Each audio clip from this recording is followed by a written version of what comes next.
जो एनवीएस में निकाली गई है नॉन टीचिंग पोस्ट पे, सबसे पहले आपको यहाँ के रजिस्ट्रेशन का ऑप्शन मिलेगा, इस पर आप क्लिक करेंगे, यहाँ पे आपको इंस्ट्रक्शन खुलेगा। आप यहाँ इन्फॉर्मेशन बुलेटिन पढ़ना चाहते हैं तो पढ़ लीजिएगा, यहाँ से सारी जानकारी आपको दिया हुआ है। आप एक बार जरूर फॉर्म भरने से पहले सारी जानकारी को जरूर पढ़ेंगे। अब यहाँ पे आपको नीचे आना है, यहाँ पे आपको डिक्लेयर करना है और उसके बाद से सबमिट पे क्लिक करना है। सबमिट करते इस प्रकार से आपके पास आएगा कि आप लॉगिन किसके थ्रू करना चाहते हैं। आपके पास बहुत सारे ऑप्शन देखने को मिलेंगे। आपके पास आधार नंबर है और आप आधार के थ्रू जो है अपना लॉगिन करना चाहते हैं, पहला ऑप्शन है। दूसरा, आप डिजी लॉकर के थ्रू करना चाहते हैं। देखिए यहाँ पे जो भी ऑप्शन है ना, किसी भी ऑप्शन से जा सकते हैं, कोई दिक्कत नहीं होने वाला है। मैं आपको रिकमेंड करूंगा कि आप आधार के थ्रू के जाइए। यहाँ पे देखिए आधार के यूज करते हुए हम आधार नंबर लिखे जनरेट ओटीपी क्लिक करेंगे, आपके आधार से जो मोबाइल नंबर लिंक है उस पर ओटीपी जाएगा और आप आगे प्रोसेस करेंगे। अगर आपके पास आधार कार्ड नहीं है या आपके आधार कार्ड में मोबाइल नंबर लिंक नहीं है तो आपके पास और भी ऑप्शन है। देखिए यहाँ पे आपके पास जो है I have an Indian passport, आपके पास पासपोर्ट है, देख रहे ना, पासपोर्ट के थ्रू भी आप जा सकते हैं। इसके अलावा I have non Indian passport to wish to create my login using passport. इसके अलावा आप दिखेंगे आपके पास जो है यहाँ डिजी लॉकर का भी ऑप्शन मिलता है, डिजी लॉकर के थ्रू भी आप यहाँ पे जा सकते हैं, डिजी लॉकर आप यहाँ पे बना सकते हैं। एबीसी एक आईडी होता है जो एकेडमिक बैंक ऑफ क्रेडिट होता है, इसके थ्रू भी आप कर सकते हैं। तो बहुत सारे ऑप्शन आपके पास है, आप कोई भी ऑप्शन के थ्रू जो है आप अपने अकाउंट को क्रिएट कर सकते हैं। तो चलिए यहाँ पे आधार नंबर लिखते हैं, जनरेट ओटीपी क्लिक करते हैं। जिससे फ्रेंड्स आप आधार ओटीपी वेरीफाई करके प्रोसीड करेंगे, आपका डाटा जो है आधार कार्ड पे जो जानकारी ऑटोमेटिक उठा लेगा और यहाँ पे आपको शो कर देगा आपका नाम, आपकी जो है बहुत सारे डेट ऑफ बर्थ वगैरह भी ऑटोमेटिक आधार से फैच हो जाता है और जानकारी यहाँ पे आ जाता है। देखिए यहाँ पे क्या है ना कि थोड़ा सा सर्वर इशू भी हो सकता है आधार से जानकारी उठाते वक्त, तो आप दूसरा भी चीजों को चूज करके आप आगे प्रोसेस कर सकते हैं। अगर आपको दिक्कत हो रही है तो थोड़ा देर वेट कर लीजिए, आपका जो है जब ठीक हो जाएगा तो आप आगे प्रोसेस करेंगे। चलिए अब यहाँ पे आपको अपना नाम लिखना है, यहाँ पे फादर्स नेम या मदर्स नेम, अपना डेट ऑफ बर्थ, यहाँ जेंडर बताएंगे मेल फीमेल, यहाँ कैटेगरी बताएंगे आप जनरल यूआर या जनरल ईडब्ल्यूएस या ओबीसी एनसीएल एससी एसटी किस कैटेगरी से आते हैं। एक्स सर्विस में तो यस करेंगे वरना नो करेंगे। आप रेगुलर एम्प्लॉई हैं जैसे एनवीएस के या सेंट्रल गवर्नमेंट के या पीएसयू या नॉन ऑफ अवेलेबल, तो आप यहाँ पे अपने अकॉर्डिंग बताएंगे, और नहीं है कि कहीं पे एम्प्लॉय तो नॉन ऑफ अवेलेबल कर देंगे। ईमेल एड्रेस लिखेंगे, दोबारा ईमेल से कंफर्म करेंगे, मोबाइल नंबर लिखेंगे, दोबारा मोबाइल नंबर को कंफर्म करेंगे। यहाँ पे अपना जो है एक आईडी प्रूफ चूज करने से कि passport, PAN card, driving licence या यहाँ पे बैंक पासबुक विद फोटोग्राफ हो सकता है या कोई भी एक आईडी प्रूफ एक्स्ट्रा आपको यहाँ पे एक आईडी प्रूफ देना होगा। Other valid government ID proof का भी ऑप्शन है, उसकी संख्या लिख देंगे। जो भी आप आईडी प्रूफ यहाँ दे रहे हैं उसकी संख्या यहाँ पे आपको लिख देना है। जैसे हम पैन कार्ड दे रहे हैं तो पैन कार्ड नंबर यहाँ लिख देंगे। यहाँ पूछ रहा है विकलांग है तो आप यहाँ पे यस करेंगे वरना नो करेंगे। यहाँ पे आपके पास जो है एड्रेस लिखने का ऑप्शन आ रहा है, तो यहाँ पे आपका प्रीमिसेस नंबर या नेम, तो देखिए यहाँ पे सिंपल समझिए प्रीमिसेस नंबर नेम क्या होता है। देखिए अगर आप गांव से आते हैं तो आपको विलेज पोस्ट थाना प्रीमिसेस नंबर ये सब नहीं होता है, तो आप यहाँ सिंपल विलेज लिख दीजिए। जो भी मान लीजिए आपका रामपुर गांव है तो रामपुर पोस्ट यहाँ पे जो भी है यहाँ पे रामपुर लिख दीजिए। थाना जो भी आप यहाँ पे रामपुर यहाँ लिख दीजिए। इस तरह से कंट्री यहाँ स्टेट यहाँ डिस्ट्रिक्ट यहाँ पिन कोड लिख दीजिए।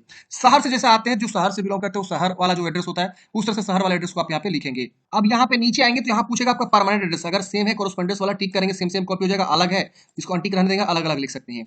यहाँ पे आपको एक पासवर्ड बनानी है, पासवर्ड जैसे चाहे वैसा बना सकते हैं और उस पासवर्ड को यहाँ कंफर्म करेंगे। सिक्योरिटी क्वेश्चन आपको यहाँ पे चूज करना है, कुछ भी हो सकता है सिक्योरिटी क्वेश्चन और उसका आंसर आप कुछ भी दे सकते हैं। यहाँ पे आपको सिक्योरिटी पिन भरना है। ये देखिए यहाँ पे जो भी लिखा हुआ है, जैसे मेरे केस में 77151 लिखा हुआ है, तो आप ये लिख देंगे। जो भी आपके यहाँ शो करेगा यहाँ पे डिस्प्ले होगा उसको आप लिखेंगे। अगर आपको नहीं समझ में आए तो इसको रिलोड भी करेंगे तो बदल जाएगा। देखिए फिर यहाँ पे आपको एग्री करना है, सबमिट करना है। सबमिट करते फ्रेंड्स इस प्रकार से आपका जो है आएगा पेज प्रीव्यू, जानकारी को वेरीफाई करेंगे और सबको इसको टिक करेंगे। यहाँ ये सारा जानकारी मेरा सही है, यहाँ पे भी टिक करना है। और यहाँ पे अगर आप लग रहा है एडिट करना है कुछ तो एडिट करिएगा, नहीं है तो यहाँ पे सबमिट एंड सेंड ओटीपी पे क्लिक करेंगे तो आपके मोबाइल ईमेल पे ओटीपी चला जाएगा। चलिए इस पे क्लिक करते हैं। अब देखिए यहाँ पे जो है मेरे जो है ईमेल पे ओटीपी आ गया, हम ईमेल वाला ओटीपी यहाँ वेरीफाई करेंगे। फिर ये जो पिन यहाँ दिख रहा है जैसे यहाँ पे आपको लिखना है और उसके बाद से सबमिट वाले ऑप्शन पे क्लिक करेंगे, आपका रेशन यहाँ पे कंप्लीट हो जाएगा। ओटीपी वेरीफाई करते हैं फ्रेंड्स, देखेंगे आपका अकाउंट वेरीफाई हो जाएगा। आपको एप्लीकेशन नंबर जो बोला गया कि आपकी ईमेल एड्रेस पर भेज दिया गया है, तो अपना जो एप्लीकेशन नंबर जो अपने पासवर्ड बनाया वो और कैप्चा कोड भर के आप यहाँ पे सबमिट करेंगे, आप लॉगिन हो जाएंगे। लॉगिन करते हैं फ्रेंड्स, देखेंगे आपका डैशबोर्ड ओपन होगा। ये सारे ऑप्शन को आपको कंप्लीट करने हैं, फॉर्म भरने हैं।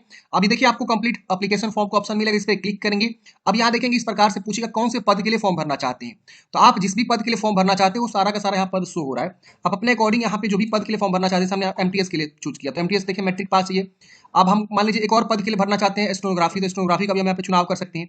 तो आप मल्टीपल भी पद को अभी यहाँ पे चूज कर सकते हैं, जो भी पद के लिए फॉर्म भरना चाहते हैं। देख रहे हैं ना, अगर हम मान लीजिए और भी किसी पद के लिए एलिजिबल है तो हम और भी यहाँ पे पद को चुनाव कर सकते हैं। देख रहे हैं, तो इस तरह से आपको यहाँ पे बताना होगा कि आप कौन कौन से पद के लिए फॉर्म भर रहे हैं, पहले ही बता देना होगा। अब आगे जब आप फी जमा करेंगे ना उसके अकॉर्डिंग मल्टीपल हो जाएगा, समझ रहे ना। तो हम यहाँ पे मान के चलिए 2 पद के लिए एलिजिबल है तो हम 2 पद के लिए यहाँ पे चुनाव कर लेंगे। आप जिस भी पद के लिए एलिजिबल है उन सब पद के लिए भी आप यहाँ पे चुनाव कर लीजिएगा और नीचे में आपको टिक आएगा। आप इसमें से बताइए कि क्या पास है। आप यहाँ देखिए बोला गया कि आप 12वीं पास हैं और आपको 30 वर्ड परमिट इंग्लिश में और या 25 वर्ड परमिट हिंदी में आती है तो आपको इसको टिक करना है। अगर इस पे क्वालिफिकेशन भर रहे हैं तो इसको टिक करेंगे। तो जो भी आपका क्वालिफिकेशन है उसको भी टिक करेंगे।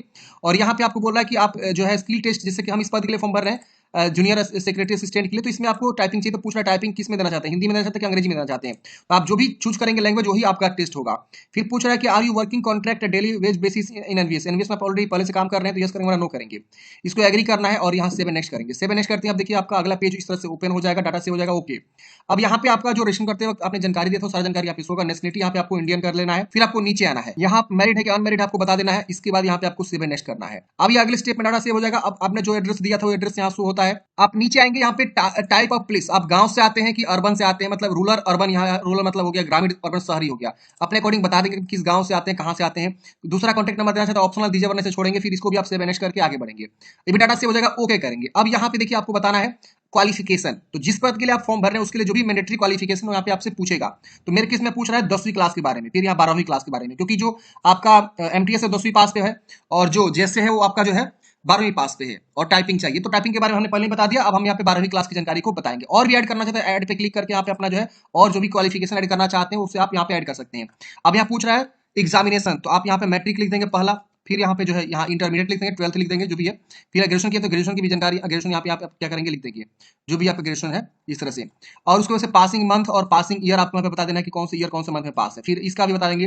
फिर मैट्रिक का यूनिवर्सिटी का नाम, रोल नंबर, कितना परसेंट आपको प्राप्त हुआ है। फिर 12वीं का पासिंग ईयर, मंथ और यूनिवर्सिटी का नाम, रोल नंबर और कितना परसेंट आप 12वीं पास है। अगर मान लीजिए इसे आप डिलीट करना चाहते हैं डिलीट भी कर सकते हैं, लेकिन जो आपको मैंडेटरी है वो आपको यहाँ पे भरना होगा, तो इस तरह से आपको बताना होगा। फिर इसको एग्री करना होगा और यहाँ से मैनेज करना होगा। यहाँ लिख रहा है इफ ग्रेड या grade point mention in the certificate marksheet score calculate by the candidates as a per conversion factory. अगर मान लीजिए आपका परसेंटेज वाला सिस्टम नहीं है, आपका सीजीपीए है या ग्रेड है, तो उसको परसेंटेज में कन्वर्ट करेंगे कैलकुलेट करके, जो रूल्स होता है फॉर्मूला होता है, और उसके बाद आप यहाँ पे लिखेंगे जो भी है। चलिए करते हैं 7 नेक्स्ट। 7 नेक्स्ट करते हैं, पूछ रहा है आपके पास एक्सपीरियंस अगर है तो हाँ करेंगे वरना नो करेंगे। अब इसे नेक्स्ट कर देंगे। वे डाटा सेव हो गया। अब आपको एग्जाम सेंटर की प्रीफरेंस देना है, तो हम बिहार यहाँ चूज कर लेते हैं। यहाँ जो भी आपको लगे वहाँ आप जो अपना जो है एग्जाम सेंटर पहला दूसरा ऐसे करके आप जो है दे सकते हैं, और जहां आपको एग्जाम सेंटर मन करे वहां आप चॉइस कर लीजिए। 3 प्रीफरेंस आपको देना है, हमने दे दिया। 7 नेक्स्ट करेंगे। हर राज्य में एग्जाम सेंटर देखने को मिलेंगे। ओके करेंगे। अब यहाँ पे आपको फोटोग्राफ अपलोड करनी है जो कि 10 से 200 केबी के बीच होना चाहिए। यहाँ सिग्नेचर 4 से 30 केबी के बीच जेपीजी में। कैटेगरी सर्टिफिकेट, ये क्या है तो अपना जाति सर्टिफिकेट मांग रहा है आपसे। अगर आप जनरल को छोड़ के ईडब्ल्यूएस एससी एसटी से आएंगे या ओबीसी से आएंगे तो अपना जाति सर्टिफिकेट देना होगा। पीडीएफ में बोला गया 50 से 300 केबी के बीच। यहाँ थंब इंप्रेशन, आपको जो है ना अपने जो है अंगूठे का निशान यहाँ पे देना है। जेपीजी में 10 से 200 केबी के बीच आपका होना चाहिए। तो यहाँ पे आप देखेंगे तो यहाँ पे आपको फॉर्म भरने का पूरा प्रोसेस बताया गया। आप एक बार ना फॉर्म भरने से पहले एक बार जानकारी को जरूर आप अच्छे से चेक करेंगे। यहाँ देखिए सब चीज साइज वगैरह बताया गया किस प्रकार से आपको क्या करना है। Size of scan, thumb impression का स्कैन क्या करना है। अब यहाँ पे ये नहीं लिखा है लेफ्ट की राइट, तो भाई आप कोई भी यहाँ पे दे सकते हैं, राइट दे सकते हैं, लेफ्ट भी दे सकते हैं, कोई दिक्कत नहीं होने वाला है। तो आप यहाँ पे उसे चूज कर लेंगे और यहाँ पे आप उसको अपलोड करेंगे। यहाँ पे क्या करना है आपको फाइल को चूज करना है, एक्शन बटन आएगा, अपलोड पे क्लिक करके अपलोड हो जाएगा या शो कर देगा। उसके बाद आपको यहाँ पे नेक्स्ट का बटन इनेबल हो जाएगा। फोटो सिग्नेचर अपलोड करने के बाद से नेक्स्ट करेंगे। यहाँ पे आपका मोबाइल नंबर शो होता है, मोबाइल नंबर को चेक करेंगे। कैप्चा कोड को यहाँ पे आपको भरना है क्योंकि यहाँ पे जो है आपका मोबाइल वेरीफाई हो रहा है। तो अब हम कैप्चा भर दें, सेंड ओटीपी क्लिक करेंगे। अब हमारे मोबाइल पे भी ओटीपी जाएगा, हम मोबाइल ओटीपी यहाँ लिखेंगे, कैप्चा कोड भर के वेरीफाई कर लेंगे। मोबाइल वेरीफाई करते हैं फ्रेंड्स, इस प्रकार से देखेंगे आपका जो है पेज प्रीव्यू आएगा। अब आपको यहाँ पे क्या करना है, जानकारी को वेरीफाई करना है कि हाँ जो भी आपने जानकारी दिया सब चीज सही है। अगर इसमें कुछ भी गलती है तो बैक जाके सुधारेंगे, नहीं गलती है तो फाइनल सबमिट का ऑप्शन मिलेगा, इस पे क्लिक करेंगे। ये पूछ रहा है कि आप रिव्यू चेक कर लिए सही से, क्योंकि बाद में जो इसे सुधार नहीं किया जा सकता है। फाइनल सबमिट पे क्लिक करते हैं, आपका फॉर्म जो है इस प्रकार से फाइनल सबमिट हो जाता है। आपको ओके करना है। ओके करने के बाद से देखिए यहाँ पे आपने 2 पद चुनाव किया, जैसे हमने यहाँ पे 2 पद चुनाव किया था, तो 2 पद के लिए जो भी एप्लीकेशन फी लग रहा है वो यहाँ पे शो हो रहा है, देख रहे हैं ना। अब आपको पे नाउ का ऑप्शन मिलेगा, आप इस पे क्लिक करेंगे, मल्टीपल उसका कैलकुलेट होके ही आएगा, ध्यान देना है। अब यहाँ पे आपके पास जो भी है पेमेंट गेटवे है, कोई भी आप चुनाव कर सकते हैं। जैसे हमने एचडीएफसी चूज किया, एसबीआई भी चूज कर सकते हैं, कोई भी आप यहाँ पे पेमेंट गेटवे चूज करेंगे। यहाँ पे नाउ पे क्लिक करेंगे। अब देखिए यहाँ पे इस प्रकार से हमारा जो है आ जाएगा card, debit card, net banking, UPI, बहुत सारे ऑप्शन मिल जाएंगे। कोई भी ऑप्शन को चुनाव करके आप पेमेंट को जमा करेंगे। पेमेंट जमा करते हैं फ्रेंड्स, आपको जो है ना फॉर्म फाइनल सबमिट हो जाता है। उसके बाद से आपको जो है हार्ड कॉपी निकाल के अपने पास जो सुरक्षित रख लेनी है। तो इस प्रकार से फ्रेंड्स हमने बात किया कि नवोदय विद्यालय समिति का जो नॉन टीचिंग पोस्ट वैकेंसी निकल गई, उसके लिए कैसे आपको फॉर्म को अप्लाई करना है। आपके मन में कोई भी डाउट है कमेंट बॉक्स में पूछेगा फ्रेंड्स। मिलते हैं किसी नेक्स्ट वीडियो में। जय हिंद, आपका दिन